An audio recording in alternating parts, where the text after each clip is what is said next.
Hi students, good morning. This is Mohan, and today we are going to start the very first lesson of class 10th English. So open your textbooks and let us start the lesson. The name of the lesson is Footprints Without Feet. The author of the lesson is H.G. Wells.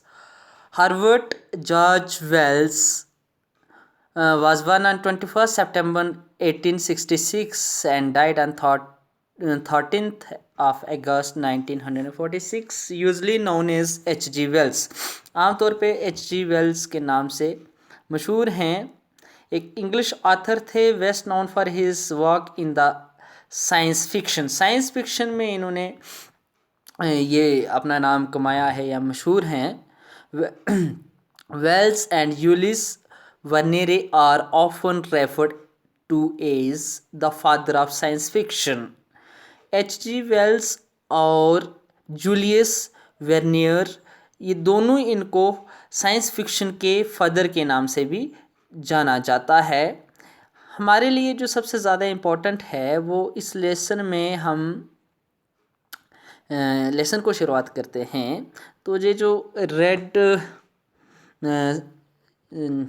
ये एक इसके बीच में एक square के बीच में ये जो लिखा गया है इंट्रोडक्शन है, इसको शुरुआत करते हैं. Can a man become invisible? This is the story of a scientist who discovered how to make himself invisible. He is homeless wanderer without clothes and without money. Does he work in his laboratory or does he wander about the countryside? Read the story and find out the curious episode that occur in the story. So ये कहता है कि can a man become invisible. क्या है कि इंसान गायब हो सकता है? इनविजिबल होता है ये दिखाई ना दे. जिस तरह से हवा है जो हमें दिखाई ना देती है, हम उसकी प्रेजेंस को फील कर सकते हैं पर इनविजिबल है. क्या इंसान भी ऐसा बन सकता है? ये एक ऐसे साइंटिस्ट की, साइंसदान की स्टोरी है who discover how to make himself invisible, जिसने एक ऐसी चीज़ की खोज की, तलाश की कि इंसान किस तरह से इनविजिबल हो सकता है. He is homeless wanderer without clothes and without money. और वो बेघर हो गया. क्या है? वो एक बेघर है जिसका ना कोई घर है ना ठिकाना है और दर बदर फिरता है. नहीं तो पैसे हैं और नहीं उसके जिस्म पे कपड़ा है. Does he work in the laboratory? As we know that usually scientists work in the laboratory. जैसा कि हम सबको पता है कि साइंटिस्ट लेबॉर्ट्री में काम करते हैं. तो इसकी लेबॉर्ट्री क्या है? या वो पूरी कंट्री साइड में पूरी वहाँ पे घूमता ही रहता है. आओ हम स्टोरी पढ़ें और इस पूरे एपिसोड का जो बड़ा क्यूरियस है इसको जानें. So we start the lesson.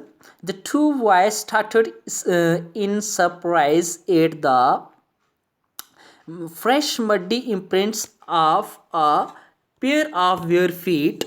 What was a barefooted man doing on the steps of a house in the middle of London? And where was the man? दो लड़के हैं, वो बहुत अचंभित रह जाते हैं, सरप्राइज हो जाते हैं, हैरान लग जाते हैं. कब? जब वो देखते हैं कि कीचड़, ताज़े ताज़े पाँव हैं कीचड़ से लथपथ और उनके इम्प्रिंट्स, निशान हैं जो दोनों पैर में लगते जा रहे हैं और वो निशान भी नंगे पाँव के. आप मान लीजिए कि दो लड़के हैं जो चल रहे हैं. वो अपनी आँखों के सामने देखते हैं कि उनके सामने फ्रेश मड्डी इम्प्रिंट्स, मतलब कीचड़ के बिल्कुल ताज़ा निशान लगते जा रहे हैं नंगे पाँव के. What was a barefooted man doing on the steps of a house? कि एक नंगे पाँव वाला बंदा घर की सीढ़ियों पे क्या कर रहा है? In the middle of London, और लंदन के सेंटर में. And where was the man?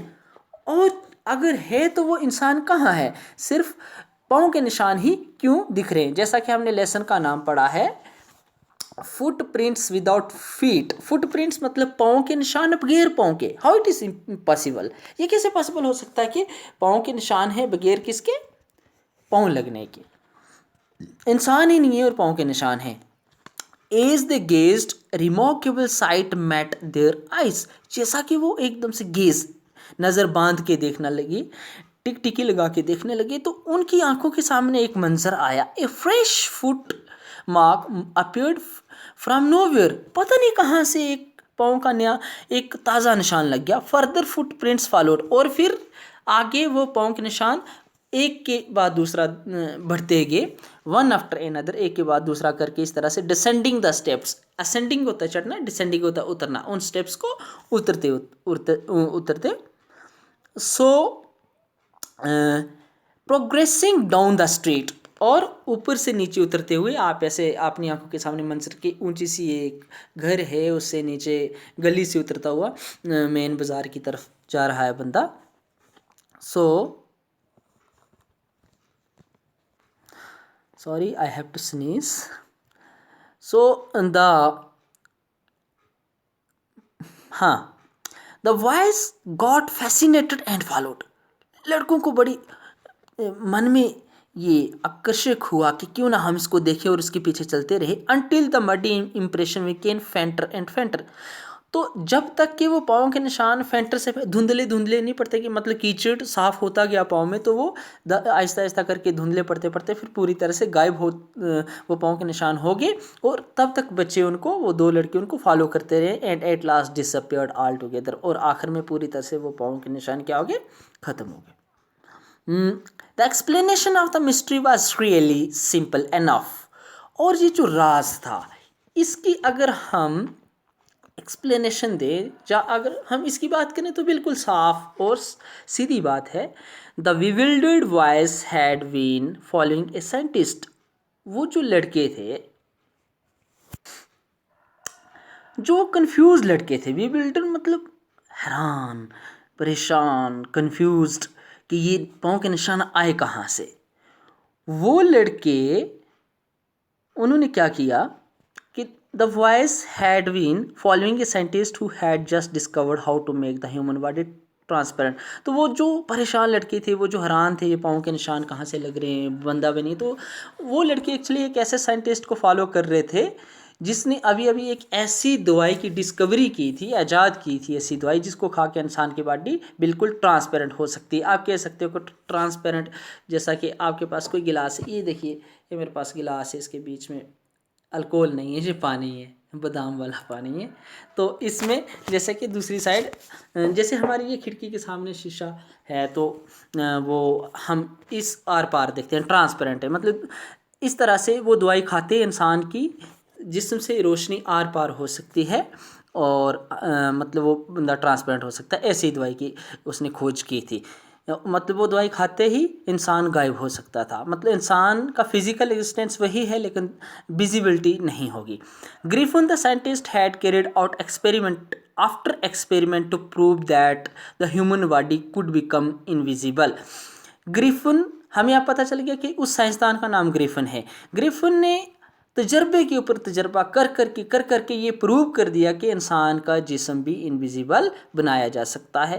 Finally he swallowed certain rare drugs and his body became as transparent as sheet of glass, और आखिरकार उसने ऐसी दवाई बनाई जिसको उसने निगल के कुछ टिक्कियाँ या दवाई वो उसने निगल के उसकी बॉडी ऐसी ट्रांसपेरेंट हो गई जैसा कि ग्लास की शीट होती है, शीशे की एक, जैसे हमारी खिड़की में शीशा होता है जो ट्रांसपेरेंट होता है, उसकी मानित। जैसे कि हम शीशे को पास करने लगे तो हम उसको पास नहीं कर सकते क्योंकि वो फिजिकली एग्जिस्ट करता है लेकिन हमें दिखाई नहीं देता है, एक नॉर्मली दिखाई नहीं देता है। Though it also remained a solid as glass, तो वो इंसान भी वो दवाई खाने से एक ऐसा बन जाता था जिस तरह से शीशा दिखाई तो नहीं देता लेकिन वो अपनी जगह पे होता है। ब्रिलियंट साइंटिस्ट दो ही वाज, इसमें कोई भी शक नहीं कि वो साइंटिस्ट क्या था, पूरी तरह वो ब्रिलियंट साइंटिस्ट था, और बहुत ही हम कह सकते हैं कि तेज़ दिमाग साइंटिस्ट था, तभी तो ऐसी दवाई की खोज की उसने। तो लेकिन प्रॉब्लम क्या है, Griffin was rather a lawless person. Griffin एक कानून की खिलाफ वर्जी करने वाला, या ऐसे कह सकते हैं जो एक एनार्की पसंद करता है, जो रूल को नहीं मानता है, ऐसा साइंटिस्ट था जो कानून के खिलाफ है।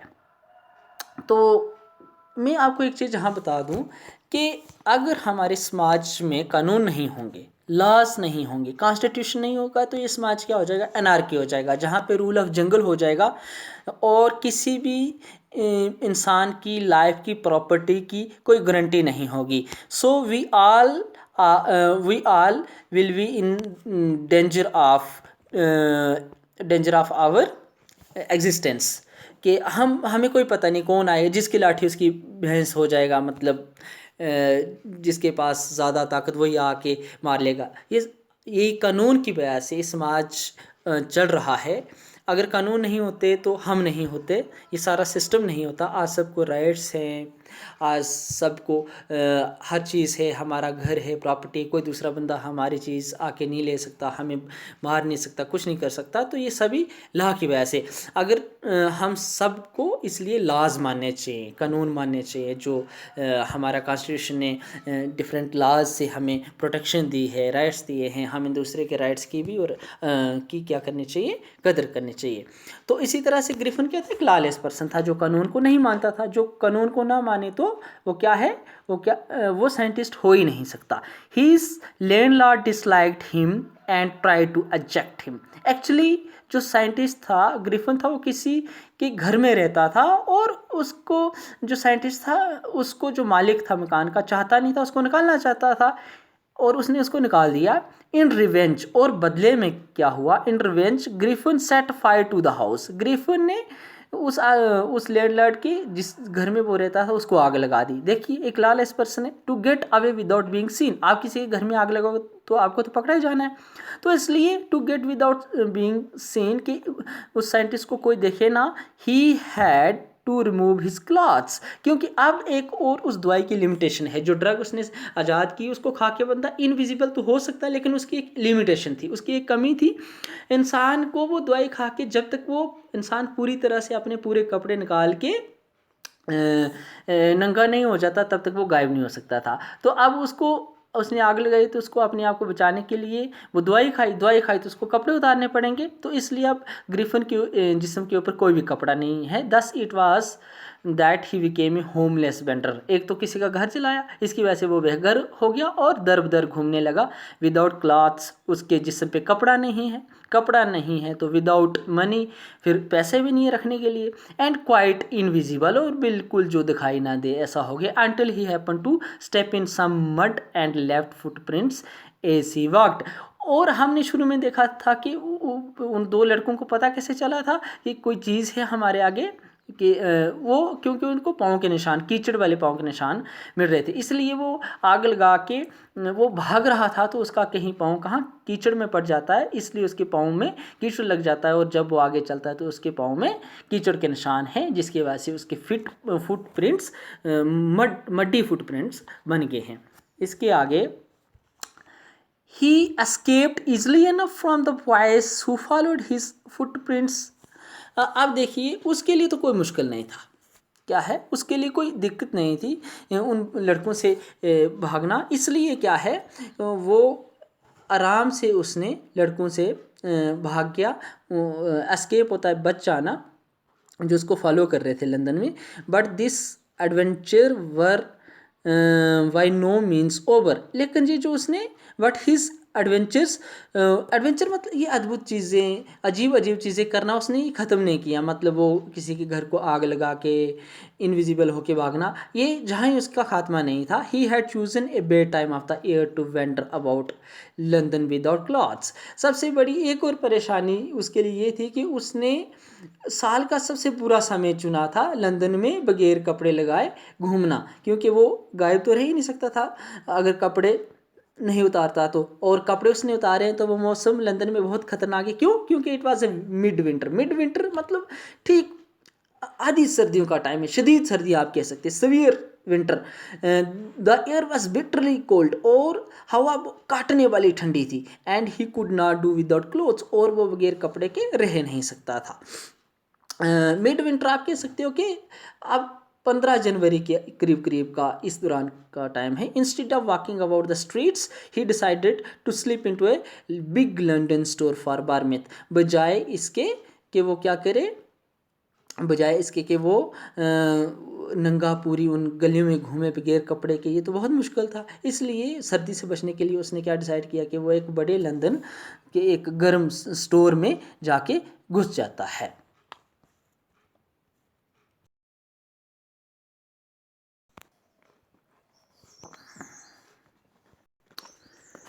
तो ग्रिफिन एक लंदन स्टोर में चला गया है सर्दी के कारण।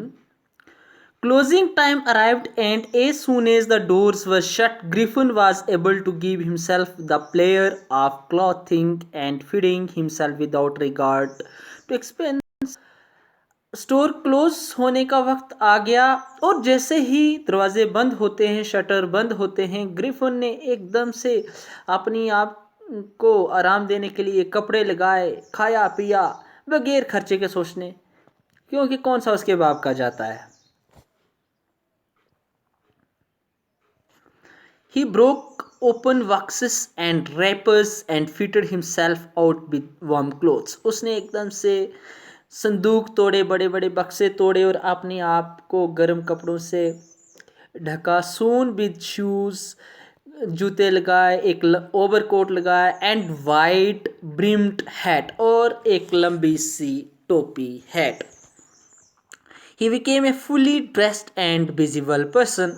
अब वो पूरी तरह से ड्रेस पहन के विजिबल हो गया, सब उसको बंदा देख सकता है, लेकिन स्टोर तो बाहर से क्लोज है, अंदर कोई नहीं है। In the kitchen of the restaurant he found cold meat and coffee.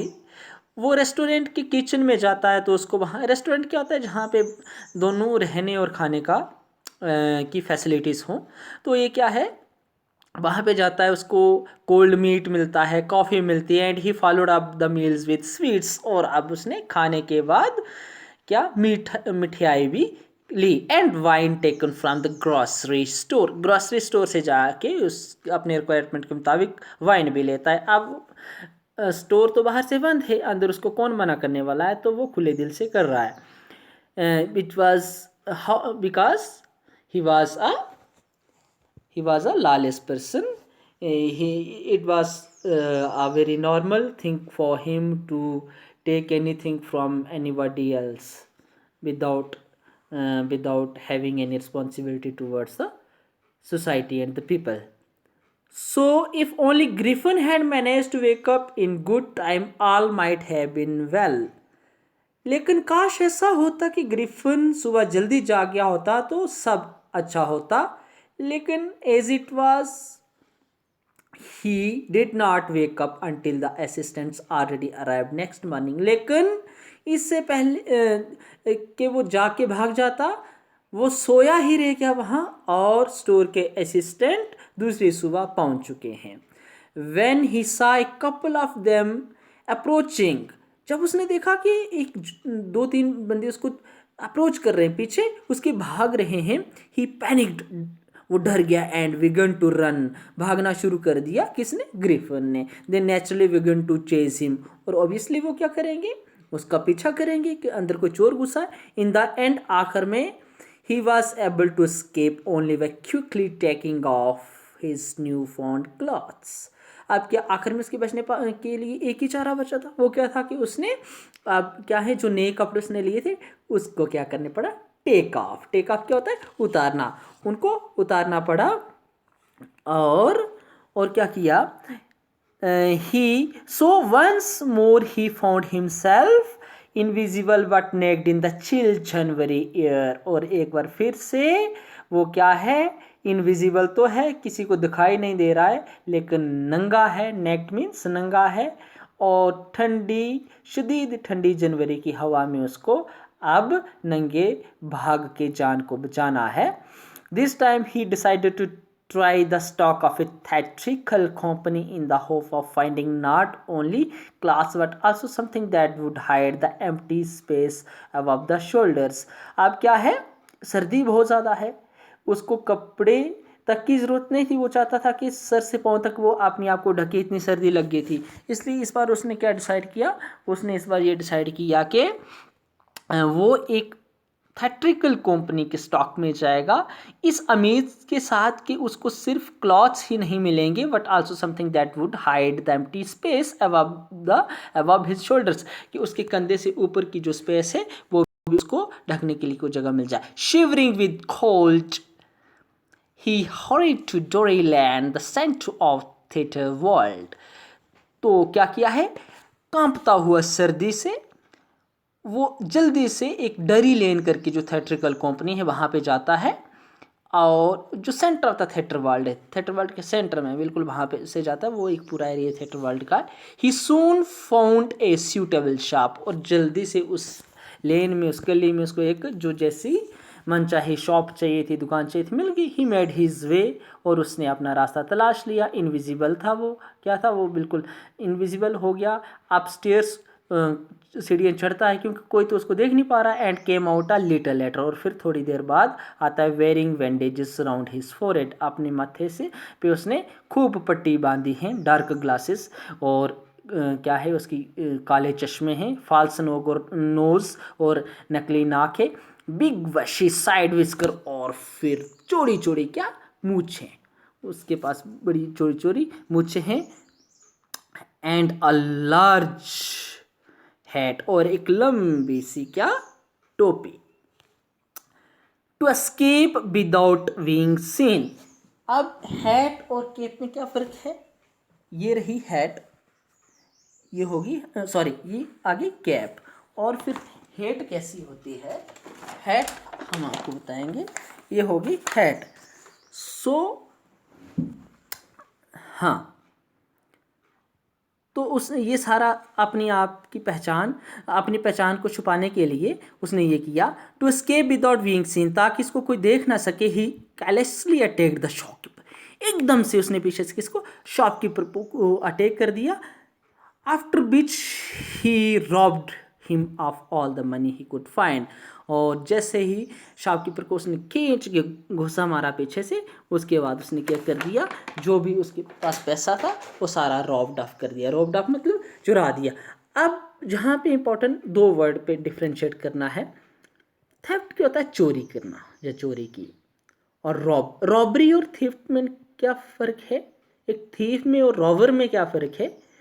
Thief होता है कि सपोज करो मैं अपने घर में ताला चढ़ा के गया हूँ 2 दिन के लिए बाहर, जब मैं वापस आता हूँ तो मेरा ताला टूटा है और मेरे घर के अंदर से मेरा सामान चोरी हो गया, मेरा पैसा चोरी हो गया। फिर आके मैं जाके रिपोर्ट लिखाता हूँ कि मैं घर में नहीं था और किसी ने पीछे से आके मेरा क्या कर दिया, सामान चुरा दिया।